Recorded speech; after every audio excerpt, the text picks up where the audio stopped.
नमस्कार दोस्तों, इस वीडियो में हम बात करेंगे एसएससी सीएचएसएल 2024 की पोस्ट प्रेफरेंस के बारे में। सबसे पहले हम बात करेंगे कि पोस्ट प्रेफरेंस में मिनिस्ट्री ऑफ एक्सटर्नल अफेयर्स आपके फर्स्ट नंबर पे क्यों रहनी चाहिए, उससे कुछ खास बातें जानेंगे। इसके बाद हम जानेंगे जो जूनियर सेक्रेटरी असिस्टेंट या एलडीसी की post ministry of external affairs में होती है, उसमें कुछ ऐसी बातें जानेंगे जिनके बारे में बहुत से लोगों को नहीं पता है और जानना बहुत ज़रूरी है। और लास्ट में इस वीडियो में हम बात करेंगे कि एसएससी सीएचएसएल 2024 की पोस्ट प्रेफरेंस में टॉप 5 मिनिस्ट्रीज़ और डिपार्टमेंट कौन से आपको रखने चाहिए। तो चलिए शुरू करते हैं। सबसे पहले हम बात कर लेते हैं पोस्ट प्रेफरेंस में एमईए सबसे ऊपर क्यों रहना चाहिए। देखिए दोस्तों, एमईए एक ऐसी मिनिस्ट्री है जिसके बारे में बहुत से लोगों को नहीं पता है। एक स्ट्रीम मिनिस्ट्री है भारत सरकार की और इस मिनिस्ट्री में काम करने का एक अलग ही रुतबा है। इसमें सबसे पहले आपको वर्ल्ड क्लास इंफ्रास्ट्रक्चर मिल जाएगा। एमईए के जितने भी ऑफिसेज हैं, लगभग 4 से 5 जगह दिल्ली में ऑफिसेज हैं इसके, और इनका जो ऑफिस बिल्डिंग है, इंफ्रास्ट्रक्चर है, वो वर्ल्ड क्लास लेवल का है। इसके अलावा आपको इस मिनिस्ट्री में आने के बाद जो अपॉर्चुनिटीज़ मिलती हैं वो फॉरेन पोस्टिंग की भी मिलती हैं, और मिनिमम आप अपने पूरे इंटायर करियर में मिनिमम 5 से 6 बार एसएससी सीएचएसएल से जिस पोस्ट पे जाएंगे, यानी जूनियर सेक्रेटरीट असिस्टेंट की पोस्ट पे जाएंगे, आप भी अपने पूरी लाइफ टाइम में 5 से 6 फॉरेन पोस्टिंग आपको जाने का मौका मिलेगा। दूसरी चीज़, इसके जो ऑफिसेज हैं वो सिर्फ दिल्ली में ही हैं। मैं बात कर रहा हूँ एमईए कैडर सेल की। एमईए में 2 तरह की पोस्ट आती हैं सीएचएसएल में। एक होता है MEA passport offices, central passport offices में, और दूसरा एमईए कैडर सेल। शायद इस बार की जो वैकेंसी की लिस्ट आई है उसमें एक में लिखा हुआ है मिनिस्ट्री ऑफ एक्सटर्नल अफेयर्स और दूसरे में मिनिस्ट्री ऑफ एक्सटर्नल अफेयर्स के आगे सेंट्रल पासपोर्ट ऑफिसेज। तो मैं बात कर रहा हूँ मिनिस्ट्री ऑफ एक्सटर्नल अफेयर्स, जो कि कैडर सेल होता है। पहले आता था कैडर सेल नाम से, इस बार कैडर सेल शायद नहीं दिया हुआ है, तो मैं उसकी बात कर रहा हूँ। उसमें अगर आपकी पोस्टिंग हो जाती है तो आप लाइफ टाइम या तो दिल्ली में रहने वाले हैं या फिर फॉरेन पोस्टिंग होती है आपकी। इसके बारे में हम डिटेल में थोड़ा सा आगे बात करेंगे। और खासियत देख लेते हैं, आपको फॉरेन पोस्टिंग के साथ में फॉरेन अलाउंसेस मिलते हैं जो कि काफ़ी हैंडसम अमाउंट होता है, और अदर परकेजेस मिलते हैं जो कि एएसओ लेवल के इक्विवेलेंट ही होते हैं। यानी कि जो अलाउंसेस और फैसिलिटीज़ एएसओ को मिलेंगी, वही अलाउंसेस और फैसिलिटीज़ एक जूनियर सेक्रेटरीट असिस्टेंट को भी मिलती हैं एमईए कैडर सेल में पोस्टिंग के बाद में। इसके अलावा आपको एक एक्सपोजर मिलेगा, मतलब आपको दूसरे कंट्रीज़ के साथ में आप जब एम्बेसी पोस्टिंग रहोगे, वहाँ पे डिप्लोमेटिक एक्टिविटीज़ होंगी, उनमें आपका भी योगदान कहीं ना कहीं रहने वाला है। तो एक बहुत अच्छा एक एक्सपोजर रहता है यहाँ पे फॉरेन पोस्टिंग में। गुड करियर ग्रोथ होती है और एक अच्छा वर्किंग एनवायरनमेंट आपको देखने को मिलता है। प्रमोशंस काफ़ी अच्छे हैं यहाँ। मैं आपको बता दूँ, आज से अभी तो पहले के मुकाबले प्रमोशंस थोड़े से स्लो हो चुके हैं। अदरवाइज़ यहाँ पर अगर कोई जूनियर सेक्रेटरी असिस्टेंट भी इनरोल होता था, यानी रिक्रूटमेंट के थ्रू वो आता था, और उसके बाद वो प्रमोशन से जॉइंट सेक्रेटरी लेवल तक भी पहुँच जाता। अगर हम जॉब प्रोफाइल की बात करें कि एमईए में जीएसए की जॉब प्रोफाइल क्या रहती है, तो मेनली तो डेस्क जॉब ही होती है जीएसए की। हालांकि कुछ ऑफिसेज में फील्ड की रिस्पॉन्सिबिलिटीज़ भी दी जा सकती हैं। एमईए कैडर सेल और पासपोर्ट ऑफिसेज, इनके बारे में हम पहले भी बात कर चुके हैं। ये 2 डिफरेंट ब्रांचेज होती हैं एमईए की, एक कैडर सेल और एक पासपोर्ट ऑफिसेज। आपको बता दूं, अगर आपका सिलेक्शन एमईए कैडर सेल में होता है तभी आपको फॉरेन पोस्टिंग मिलती है।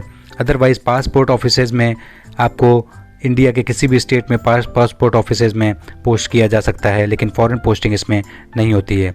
चलिए अब हम बात कर लेते हैं जीएसए इन एमईए की कुछ ऐसे फैक्ट्स जिनके बारे में बहुत से लोगों को नहीं पता है। ज़्यादातर लोगों को कन्फ्यूज़न होता है कि एमईए में जो फॉरेन पोस्टिंग है वो सिर्फ एएसओ की ही होती है, जीएसए की नहीं होती। लेकिन मैं आपको बता दूं, फॉरेन पोस्टिंग एक जीएसए को भी 3 साल के लिए मिलती है। यानी जब आप एमईए ज्वाइन करते हैं उसके 2 साल बाद आप फॉरेन पोस्टिंग के लिए एलिजिबल हो जाते हैं, और जब आपको एक फॉरेन पोस्टिंग मिलती है वहाँ से आने के फिर से 2 साल बाद आप एलिजिबल हो जाते हैं। तो और वहाँ पर 3 साल का टेन्योर होता है। तो इस तरह से आप पूरी अपनी लाइफ टाइम में मिनिमम 5 से 6, अगर आप बहुत अर्ली एज में ज्वाइन कर लेते हैं एमईए एज ए जीएसए, तो आपको मिनिमम 5 से 6 या 7 पोस्टिंग भी फॉरेन पोस्टिंग आपको देखने को मिलेंगी। इसके अलावा हम अगर अदर फैसिलिटीज़ और अलाउंसेस की बात करें तो MEA में एज ए ASO जितने भी फैसिलिटीज़ और अलाउंसेस मिलते हैं फॉरेन पोस्टिंग में, सेम अलाउंसेस और फैसिलिटीज़ एक GSA को भी मिलती हैं। यानी कि मेडिकल फैसिलिटीज़ हो गई या फिर एकोमोडेशन से रिलेटेड जो भी फैसिलिटीज़ हो गई, बच्चों की एजुकेशन से रिलेटेड हो गया, जो भी जितनी भी फैसिलिटीज़ एक ASO को मिलती हैं, सेम फैसिलिटीज़ MEA में एक GSA को भी दी जाती हैं। अब हम बात कर लेते हैं वो टॉप 5 मिनिस्ट्रीज़ डिपार्टमेंट जो आपकी पोस्ट प्रेफरेंस में सबसे ऊपर होने चाहिए। सबसे पहले आपको मैं बता दूं MEA कैडर सेल, जिसकी CHSL 2024 में 16 वैकेंसीज़ हैं, ये सबसे ऊपर होना चाहिए। इसके बारे में आपको मैं पहले ही सारी चीज़ें बता चुका हूँ।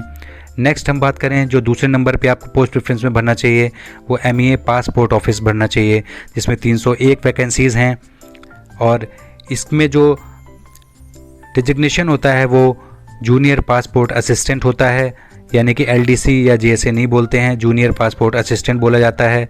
इसके जो ऑफिसेज़ हैं रीजनल पासपोर्ट ऑफिसेज़ वो ऑल ओवर इंडिया हैं और बेसिकली ज़्यादातर स्टेट्स कैपिटल में होते हैं या फिर जहाँ पे भी आपकी पोस्टिंग होगी वो एक अच्छा शहर होगा।